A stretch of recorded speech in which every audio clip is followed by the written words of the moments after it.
And the it'll do disease is that, you know, we're going to build this building and it's the best we can do. It'll do. Because we can't, it's too big, it's too small, we can't afford it, we never have enough money.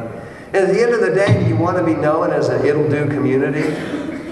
You've built some spectacular things in Tampa and Orlando in this community. And we tried to do that in Pittsburgh when we began to rebuild Pittsburgh. But there's some things that embarrass us because we just sort of slid into this it'll do. The challenge is to reach.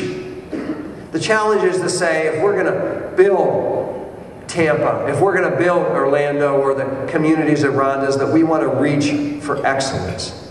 We don't want to have an it'll do community. So Horatio Nelson Jackson sat at a dinner and he saw the future. And the future looked very different than the past. And all those other smart people that were at that dinner with him did not see that future. You sit here now for a day of your time that you're giving up, trying to think about what your communities ought to look like and how you work together to shape that.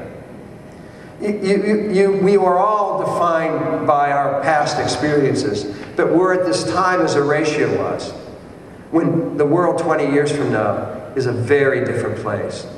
And you need to think about what your community looks like in that world, not what it looked like before. In some ways, you have a greater challenge than Pittsburgh. We were in collapse. We had lost our industries. We had thousands of acres of old industrial property.